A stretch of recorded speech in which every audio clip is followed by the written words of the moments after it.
And if you didn't embarrass yourselves too badly last night, I did karaoke run by the lovely Samara. My name is Emma Newman, and I would like to welcome you all into the special Fantasycon tea lair for Tea and Jeopardy.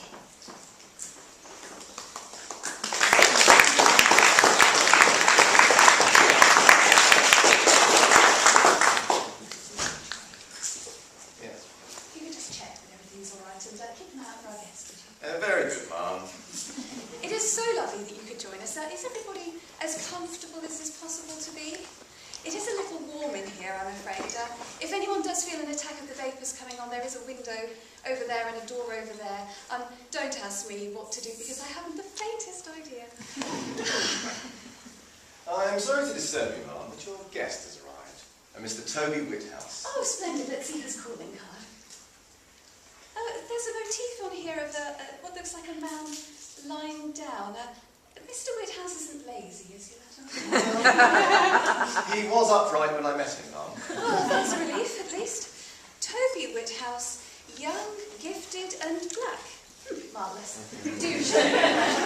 Yes, Mum, everything is ready, apart from one small thing. Oh, really? Yes, I'm afraid the chickens couldn't make it with us. Oh, the chickens! I was so worried about getting the cake to everybody and everything. Yes, such a terrible shame, Mum. I do miss them. But I put them in the special crate that I bought especially to bring them to Fantasycon. Oh, indeed you did, Mum. You put them in the special crate, but I also took them out of the special crate. There is an edict which means that pets cannot be brought into York. Is this an edict that applies to everybody, Latimer, or just us? Just us, Mum. You could have told us before we left. Oh, I'm so sorry, Mum. There was so much to remember. It must have slipped my mind. You did leave some food for the chickens, didn't you? Oh, yes, Mum. Yes, lots of food. Oh, good. Well, I suppose we'll have to make do. If you'd be so kind yourself to show Mr. Whithouse in that. Very good, Mum. For those of you who don't know, Mr. Whithouse is an actor and a screenwriter. He has written such laudable things as Doctor Who and Torchwood. He is also responsible for the marvellous BBC television series Being Human, which is a personal favourite of mine. And did you know that he was in Bridget Jones's diary? Oh. And I didn't know that until a couple of days ago. So, yes, I would like you to make him feel very welcome if you could. Mr. Toby Whithouse, Mum.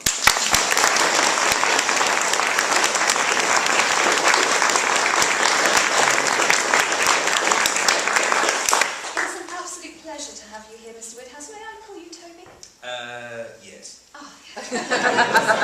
There was something I did want to clarify. On your calling card, it said young, gifted and black. Now, how Are you saying young... I'm not young? Yes. Oh God, actually, there comes a point when I'm in my mid-40s, so that's not a euphemism. There comes a point in your mid-40s, as anyone here in their mid-40s will tell you, you can't remember. So anything after 30 is just kind of more disastrous. So I'm 44 now. So it's a little bit of wish fulfillment then, is it? Well, yeah, apparently. Oh, wonderful. Well, I'm a huge fan of wish fulfillment. And cake, may I give you? Yes, please, thank you. It's a Yorkshire tea loaf. Oh, and, huge fan. From Betty's Tea Rooms, which are apparently the best. Only the best. Usually Latimer bakes for us, but... excuse fingers. Oh, please do.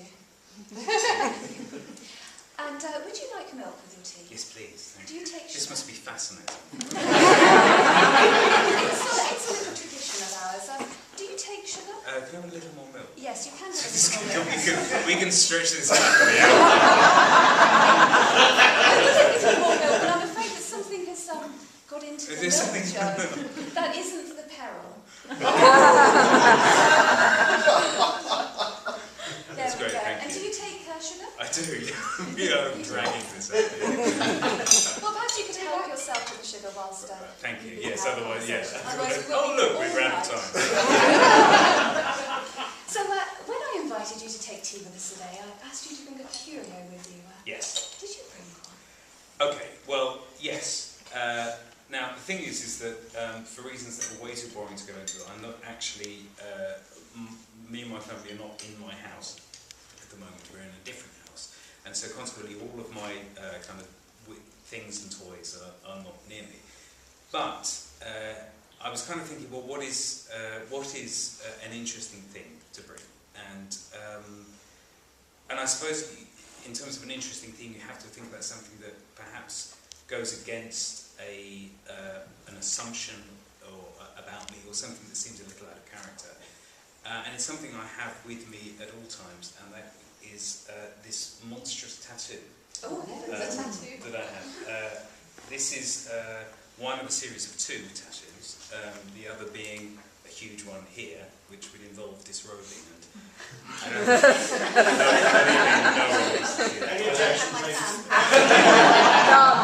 Yeah, keep them on.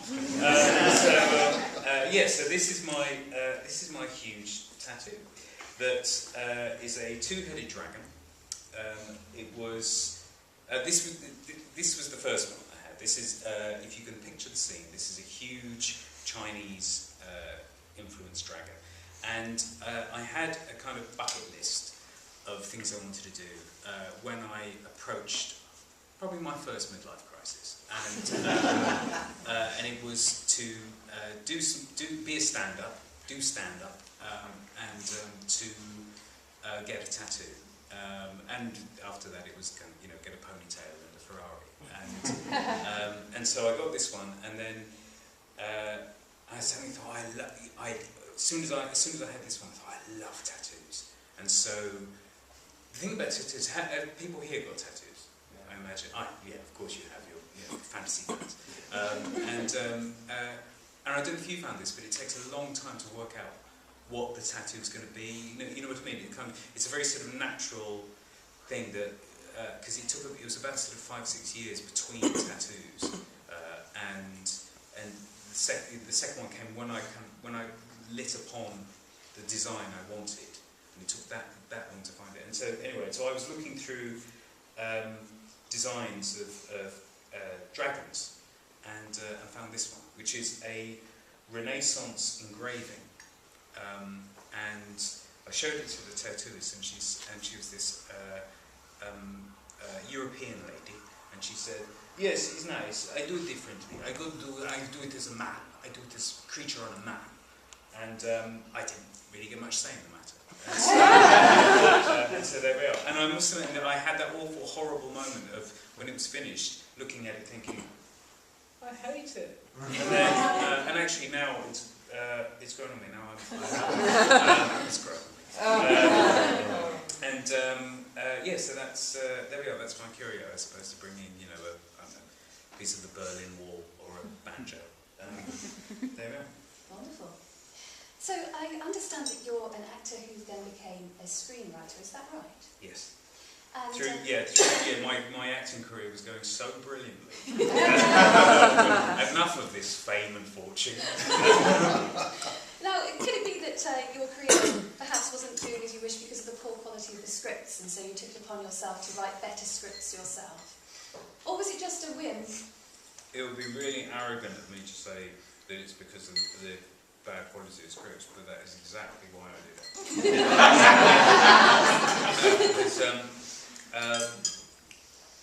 I was saying this in a panel earlier. The kind of, and I suppose it set me in good stead, was the fact that I had one of those careers where I was just being in terrible plays and terrible TV shows, and that teaches you more about writing probably than being in good than working on good scripts, and it was never really planned, in as much as I didn't really set out to become a writer.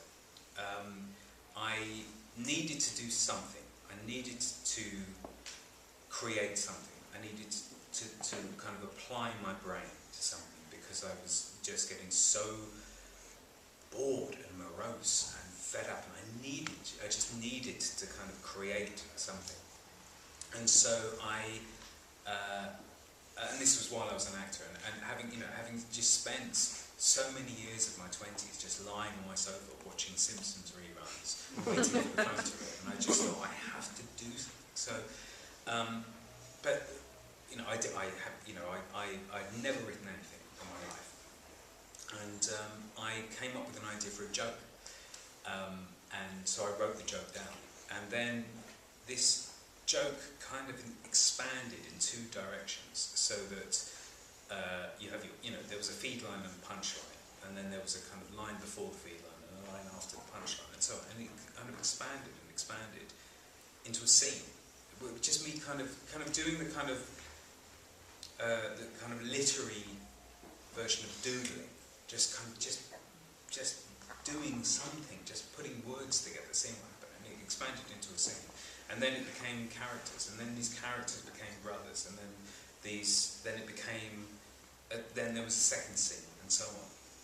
And after a long, long period of time, there became it turned into an incredibly rough first draft of the play. And the plan was that I would put it on in a sticky carpet pub theatre with my other unemployed actor friends, just to give us something to do. And instead, it sort of took on a life of its own. I got a literary agent from it, which is a long, boring story. And then we entered it for an award called the Verity Bargate Award, which it won, and then went on in the Soho Theatre in London, and then people offered me TV scripts to write. And so there was never a point when I thought, I had enough of acting, I'm now going into writing. But suddenly I was being offered writing work, and so it just seemed like the kind of a natural thing to do. So you kind of stumbled from one career into writing and became deeply successful, you lucky bastard. Yes.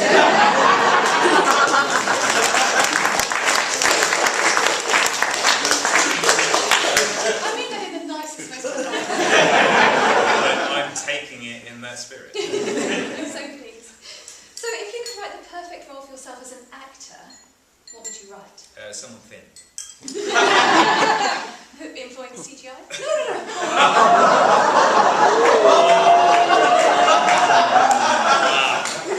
I'm terribly sorry, that was my mother just came out. Tell your mother to go terrible. back. I'm so sorry. It's the tea and the cake, and this is my mother's cake stand. It's a heady brew. It is a heady brew. I don't really feel that I don't have the same desire to act that I used to have. I think that I was incredibly lucky, and I don't dismiss this for a moment. I was incredibly lucky in as much as I do think. I mean, this kind of ties in with different things that have come up in panels that I've done earlier today and so on. That I do genuinely believe, to a certain degree, that writing is a meritocracy, and I appreciate that might not be reflective of the experience of some of the people here, but maybe it's because I came from a background as an actor where the thing I would say about being a writer is that you will never lose a job to another writer because they're taller. And that was the thing that always kind of got me about being an actor, is the fact that when I was at drama school, the thing that we were told was, the thing that we were led to believe was that if you applied yourself and, with discipline, and you did your warm-ups and so on, you would absolutely succeed. And it wasn't the case. And I remember being turned down for jobs because, in 1 week I got turned down for a job because I was too good looking, and also another job because I wasn't good looking enough. So, fucking hell, what does it matter, I'm an actor? But anyway. And so as a writer, I do feel that it's more of a meritocracy. But I suppose the thing that I've been very lucky about is the fact that there is an audience for my voice as a writer, and that is luck. That is absolute luck, and I appreciate that. I understand it. But the other thing is that I'm very lucky in as much as I found a profession and found a career that I absolutely love more than anything, and there is I love writing scripts, and I'm incredibly lucky, and it genuinely makes me happy. And so I'm very, very pleased. We kind of laugh about it, but I'm very, very pleased that my acting career, died the death of it. Because it's led me to a career that I find infinitely fulfilling.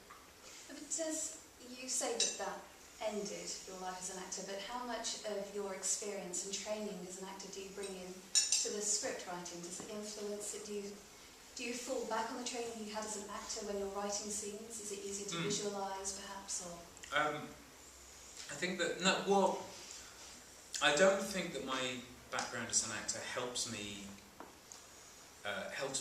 tell a story better than someone who hasn't got the background of an actor. I think that there are certain things that I do, certain habits I have, and I talked about this in a panel earlier, so forgive me if anyone's heard this before, but if I have a character, you know, I would give every character a name, because even if it's one line or even one word, I would give them a name, because then the actor on their CV has a name for that character, as opposed to second policeman. So it just looks a bit more impressive to casting directors and directors. Similarly, even if they have one line, I will try and make it a gag. And I was saying earlier that I guess the best I've done with that is that there was a character in the first episode of the first series of No Angels, and he had one word, but in the context it was a gag, and he had a name, and so consequently he just has that little moment to shine. And that's the thing, because I know as an actor, that was me. You know, I wasn't getting Mitchell in Being Human. I was getting Second Policeman. So, and I feel more of an affinity towards those actors than I do to the good-looking thin ones. You're so lovely. I feel really guilty about the CGI crash now. I'm sorry. Okay. We can edit that out. So much easier. So I have a very serious question now. If you were captured by a mad scientist and suspended upside down above a huge vat filled with crocodiles which have been enhanced by evil science, what would you do? I'm asking for a friend.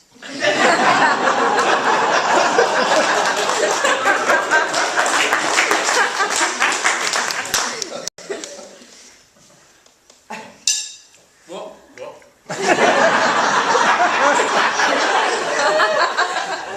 Imagine you had been captured. Hang on, no.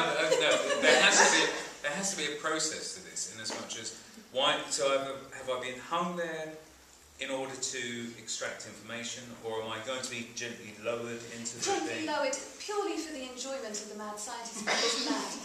Yeah. There's a clue in the title. So I'm going to be lowered gently in. And he may cackle throughout. Well, that's going to be off. But also there's another clue in the scientist part, so he can test how effective his enhanced crocodiles are by how well they eat you. Is it okay? So is there something about me specifically? Because I think we need to set the ground rules here. Is there something about me specifically that will? I mean, why me and why not say, asking for a friend, you? Because I was more clever than the person who got caught.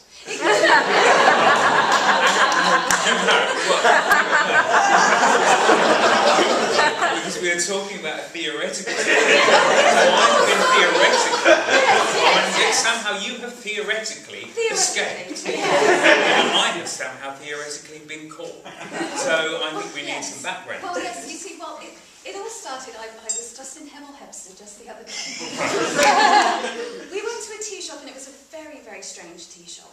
And there was this cake, it was a rather odd cake, and I noticed the serving staff weren't the usual serving staff, and one of them had a white coat that looked more like a scientist's coat than an apron. And anyway, cut a very long story short, there was a point where the man ran at us cackling, and I went, bloody hell, and I ran, and my friend didn't. My friend is suspended above that. I had a little picture sent on Twitter, only moments before we started, hence my asking for a friend. Right, I If see. you were in their position, what would you do about the crocodiles? And perhaps being suspended upside down, and the mad scientist. Well, I mean, that's the triple threat, isn't it? I think you have to deal with these things one issue at a time. Yeah, and I think the most pressing thing would be the crocodiles. And I think that what I would do. I can't believe we're having this conversation. Can I just point out, you have paid for this. I think that much like in a cartoon. What I would do is somehow hold the crocodile's mouth apart. Oh, but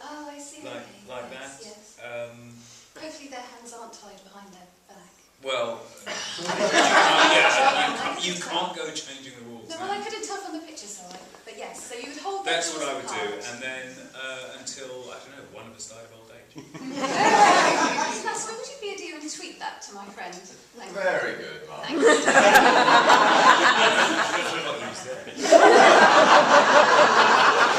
See yourself that effect. It does, What's your doesn't it? expertise? I would, thank you very much. Very good cake. I'm so pleased. Latimer, is something wrong? No. What do you mean there's some sort of problem? There's no problem. Well, I can't smell anything strange at all. No.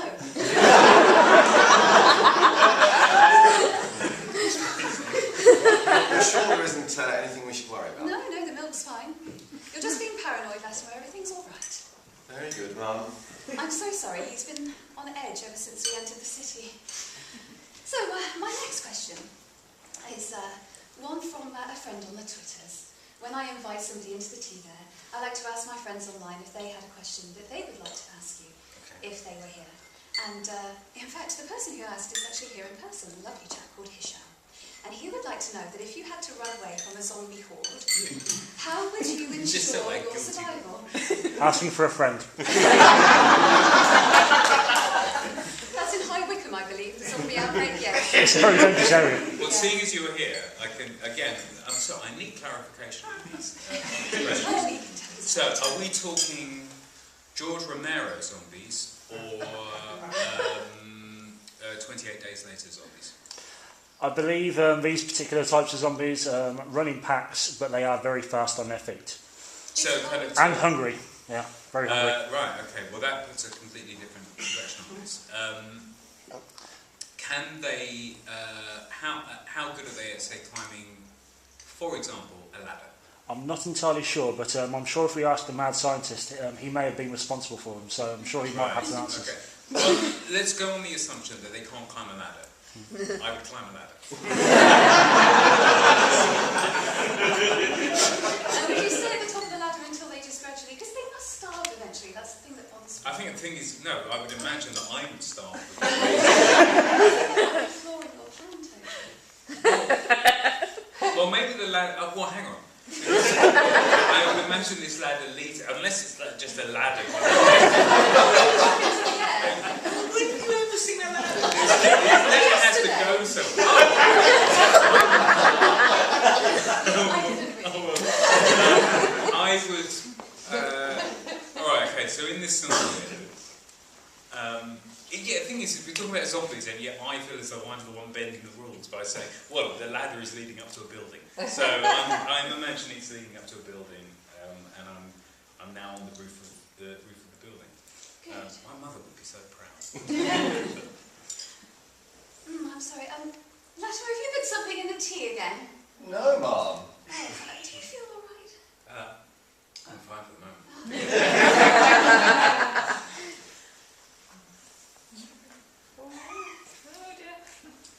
I thought this often happens when I'm Oh dear. Don't worry, sir. It's not the first time this has happened.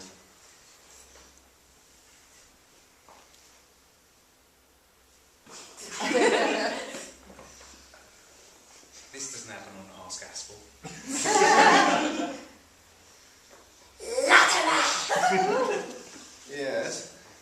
you have broken the terms of our agreement. I have not. You have brought your pets within the environs of York. I assure you, I've not brought any pets into York.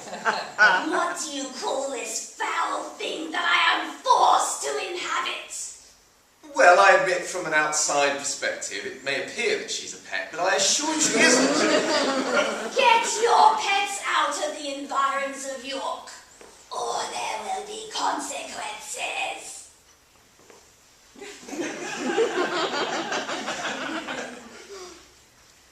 Ooh. Dreadfully sorry.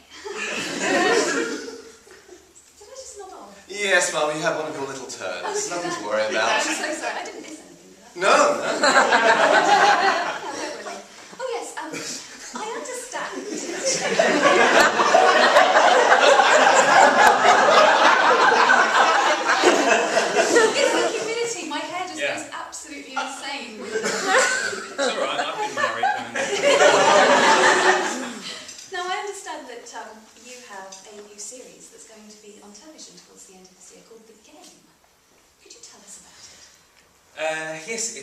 a Cold War thriller set in the 1970s about MI5.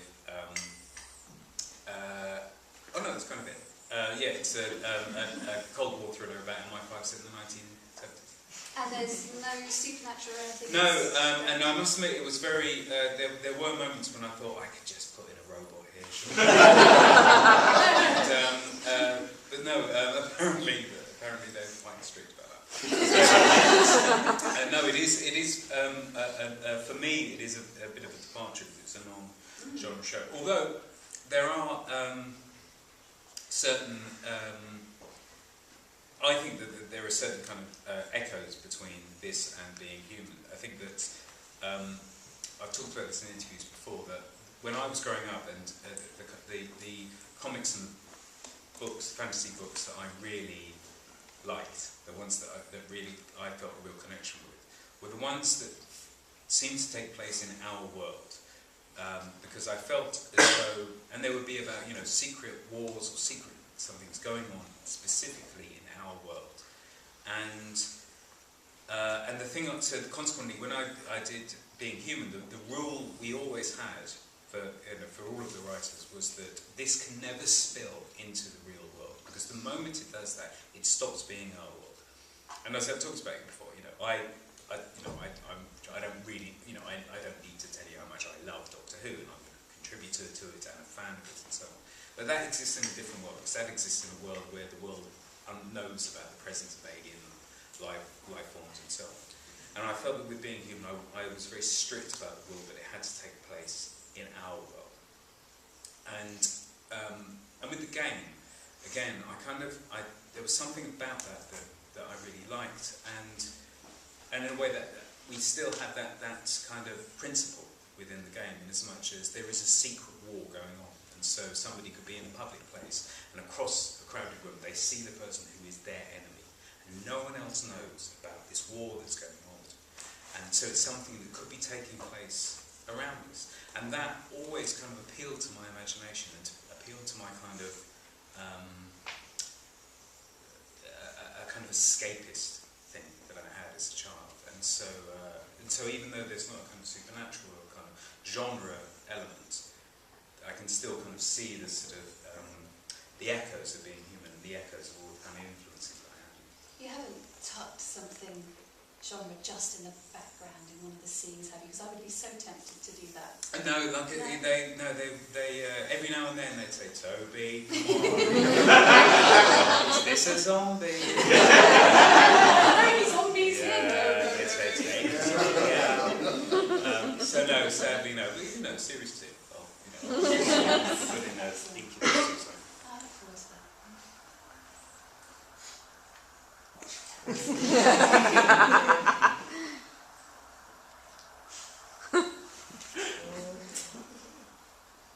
Oh dear. Latimer! You have not removed your creatures from York. I said there would be consequences. I have cursed them to sleep forever!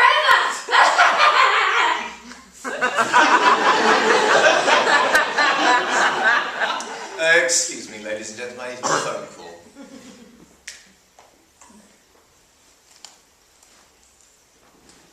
Yes, it's Latimer, yes. Yes, I'm in York. Yes, I've had a little encounter with a demon. Yes, one of the lower class ones.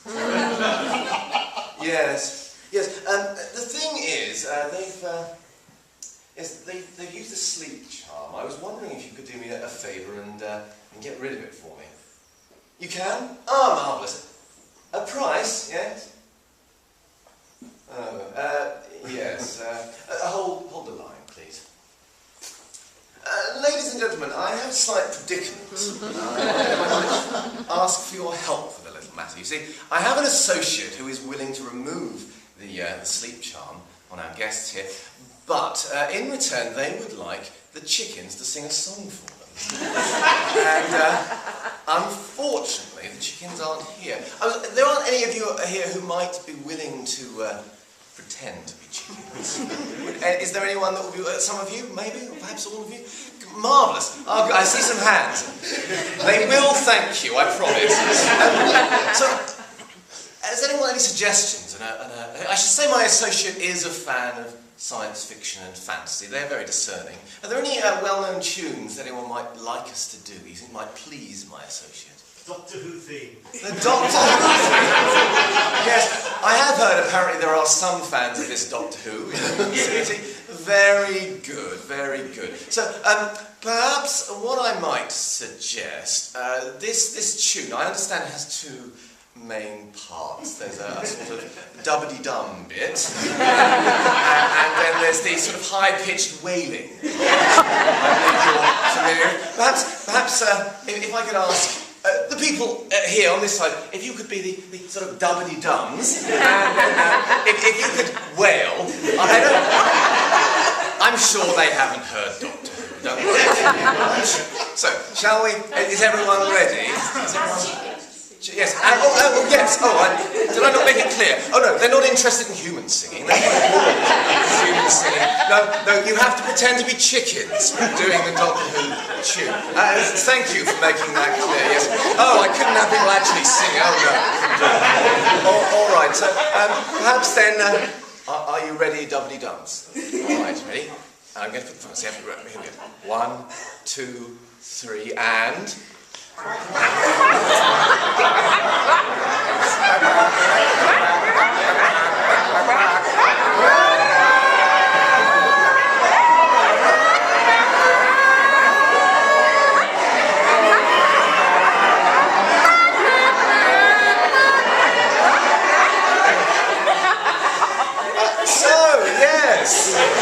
Yes, there we are then.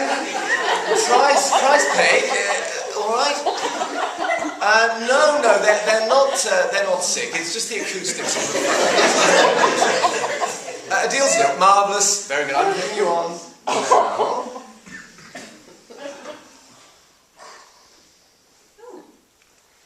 Yes, that's the first one, and we might have a bit more effort with the second one. Here we are. And so then we opened it up and the basket was full of oranges. I'm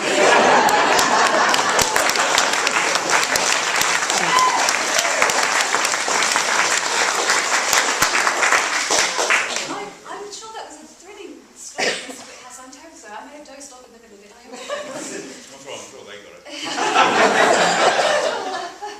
It's the convention, isn't it? It's so tiring.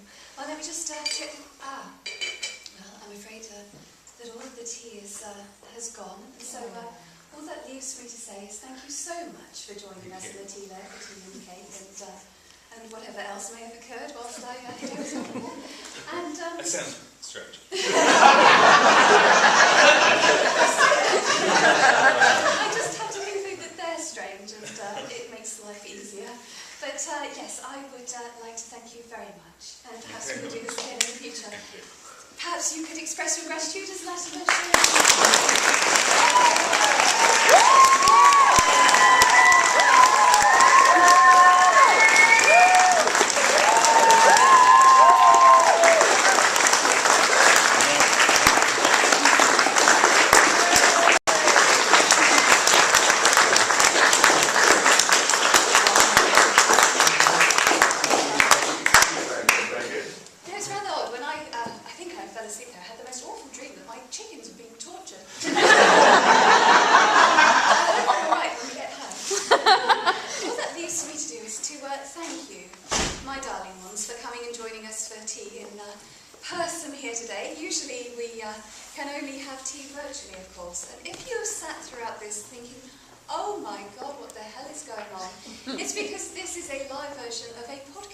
Tea and Jeopardy.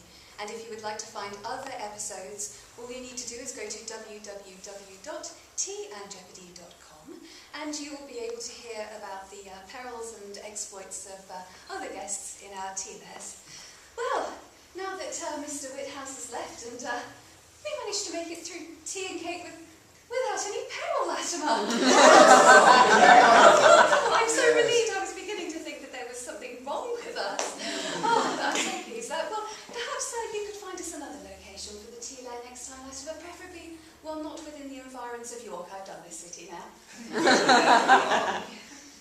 So, ladies and gentlemen, I will now breathe a sigh of relief and invite you to the front for a little morsel of fudge. Should you like to join us for a little sweet treat before the deep pleasures of Just a Minute that will be in here at 8 o'clock, and then after that, super relaxed fantasy club.